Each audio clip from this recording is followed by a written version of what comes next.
అది రాకుండా ఉండాలంటే ఏం చేయాలో నీకు క్లారిటీ ఉంటుంది. సో మన తెలంగాణ నీళ్ళకి ఇబ్బంది పడ్డది, కరెంట్కి ఇబ్బంది పడ్డది, పెట్టుబడికి ఇబ్బంది పడ్డది, గోసపడ్డాం మనం చాలా. మా చిన్నమ్మ ఉంటుంది అన్న, నీకు ఒక చిన్న మా బాబాయ్ కరోనా టైంలో చనిపోయాడు. కరెంట్ పోయింది, ఓకేనా? మా బాబాయ్ కరోనా టైంలో చనిపోయాడు. ఆయన కొంచెం వేరే డిసీజ్ ఉండే ఇది అటాక్ అని చనిపోయాడు. 2 కొడుకులు. సో కరెంట్ కూడా పోయింది మళ్ళీ. నాకు తెలిసి 10 ఏళ్లలో నేను ఎప్పుడు చూడలే టీఆర్ఎస్ పరిపాలనలో ఇట్లా కరెంట్ పోవడం అనేది ఎప్పుడు చూడలే నేను. అసెంబ్లీలోనే పోతుంది ఇక్కడ ఎంత కానీ. సో నేను మా చిన్నమ్మ మా బాబాయ్ చనిపోయిన తర్వాత పిల్లలు చిన్న వాళ్ళు అన్న, జస్ట్ ఒకడు 10th క్లాస్, ఒకడేమో ఇంటర్ చదువుతున్నాడు. వాళ్ళు ఏం పని చేస్తారు చెప్పండి? ఆమె కూడా పెద్దగా ఏదో స్కూల్లో ఏదో అటెండర్. కరెక్ట్ 1 month లోపల వాళ్ళకి 5 lakhs వచ్చినాయి. నేను ఈ సబ్జెక్ట్ బేస్డ్ గా ఈ పరంగా మాత్రమే మనం కొన్ని విషయాలు సపోర్ట్ చేస్తాం.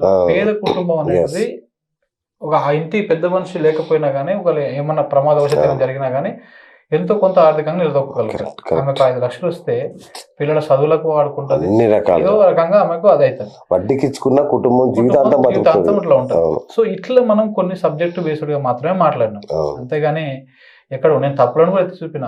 ఇంతమంది విషయంలో కొన్ని మిస్టేక్స్ అవుతున్నాయి. ఇప్పుడు హుజూరాబాద్ లో అంత చేసిరు, అది కాదు కరెక్ట్, చేయాల్సి ఉంటే ప్రాపర్ చేసుకో. ఇట్లా కొన్ని చెప్పినాం మనం. కొన్ని విషయాలను అవుట్లెట్ కూడా మాట్లాడినాం. కాకపోతే ఇంకా అవి మనం మాట్లాడిన ఎక్స్పోజ్ కావు. మీ నేపథ్యం ఏంటి శంకర్? ఇంత చిన్న పిల్లల్లా ఉన్నావు, అప్పుడు ఇన్ని పెద్ద విషయాలు చెప్తున్నావు అంటే మనకన్నీ చదివే కదన్నా, మనకు అనుభవం కూడా నేర్పిస్తుంది. నాకు మెయిన్ గా నేను స్కూల్లో ఉన్నప్పుడే తాళ్ళెక్కిన. మా నాయన నర్మింగ్ గౌడు. నేను 8th లో ఉన్నప్పుడే మా నాయన నాకు తాళ్ళు ఎక్కడం నేర్పిండు. నేను 6th, 7th లో ఉన్నప్పుడే ఈదులు గీయడం నేర్పిండు.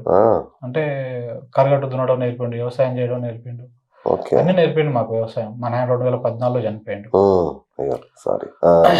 కానీ మేము చిన్నప్పటి నుంచి ఒక పేద కుటుంబము, కష్టపడి బయటకు వచ్చిన కుటుంబం.